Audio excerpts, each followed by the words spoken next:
শান্তির আলোচনা টেবিল থেকে টেবিলে ঘুরছে। মার্কিন প্রেসিডেন্ট বহুবার জানিয়েছেন ইউক্রেন যুদ্ধ থামানোর দ্বারপ্রান্তে তিনি। তবে কাজের কাজ হচ্ছে না কিছুই। উল্টো আরও জটিল রূপ ধরেছে ইউক্রেন যুদ্ধ পরিস্থিতি। কোন বাঁক থেকে কোন বাঁকে যাচ্ছে সেই রহস্যের কোনো সুরাহা মিলছে না। রুশ প্রেসিডেন্ট ভ্লাদিমির পুতিনও ছাড় দিতে নারাজ, আর ইউক্রেনের প্রেসিডেন্ট ভলোদিমির জেলেনস্কিও পড়েছেন দ্বিধাদ্বন্দ্বে। সমাধানের আলাপও তাই ঠেকছে গিয়ে আরও জটিলতায়।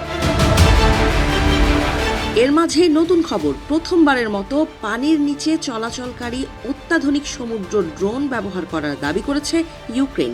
এই ড্রোন দিয়ে তারা কৃষ্ণ সাগরের একটি নৌঘাঁটিতে নোঙর করা রাশিয়ার ক্ষেপণাস্ত্রবাহী একটি সাবমেরিনে সফলভাবে হামলা চালানোর দাবি করেছে। সোমবার কিয়েভ এই ঐতিহাসিক আক্রমণের দাবি জানায়, যা সমুদ্রযুদ্ধের প্রচলিত ধারণা বদলে দিয়েছে বলে মনে করা হচ্ছে। ইউক্রেনের নিরাপত্তা সংস্থা SBU জানায়, তাদের তৈরি সাব-সি বেবি নামের আন্ডার ওয়াটার ড্রোন ব্যবহার করে এই হামলা চালানো হচ্ছে। রাশিয়ার কৃষ্ণসাগরীয় নৌবহরের অনেক গুরুত্বপূর্ণ নৌযান ইউক্রেনীয় হামলার আওতার বাইরে রাখতে নোভোরোসিস্ক নৌঘাঁটিতে সরিয়ে নেওয়া হয়েছিল।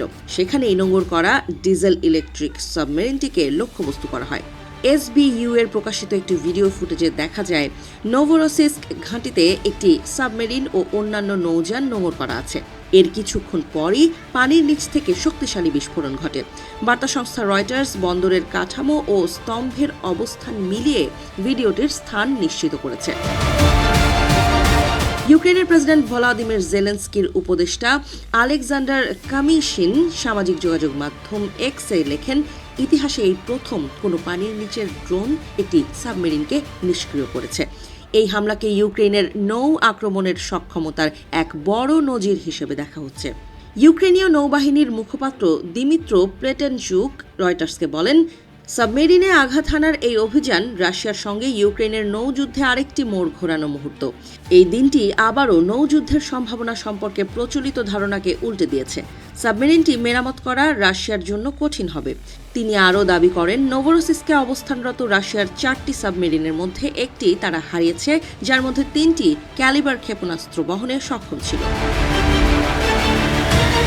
SBU নিশ্চিত করেছে, আক্রান্ত ডিজেল ইলেকট্রিক সাবমেরিনটি ছিল সেই সব জাহাজের একটি যেগুলোকে রাশিয়া ইউক্রেনীয় হামলার কারণে দখলকৃত ক্রিমিয়ার সেভাস্তোপোল বন্দর থেকে দক্ষিণ রাশিয়ার নোভোরোস্কিতে সরিয়ে নিতে বাধ্য হয়। এই সাবমেরিনটি অন্তত 4টি ক্যালিবার ক্রুজ ক্ষেপণাস্ত্র বহনে সক্ষম, যা সাম্প্রতিক মাসগুলোতে ইউক্রেনের বিদ্যুৎ অবকাঠামোতে বড় ধরনের ক্ষতি করেছে বলে কিয়েভের দাবি। এই হামলার ঘটনা এমন এক সময়ে ঘটল যখন যুক্তরাষ্ট্রের মধ্যস্থতায় শান্তি আলোচনার চেষ্টা চলছে। ইউক্রেনীয়দের মধ্যে আশঙ্কা তৈরি হয়েছে, রাশিয়ার কাছে আত্মসমর্পণের মতো শর্ত মানতে তাদের চাপ দেওয়া হতে পারে। তবে ইউক্রেনের এই ঐতিহাসিক দাবির কয়েক ঘন্টার মধ্যেই রাশিয়ার কৃষ্ণসাগরীয় নৌবহর সরাসরি তা প্রত্যাখ্যান করে।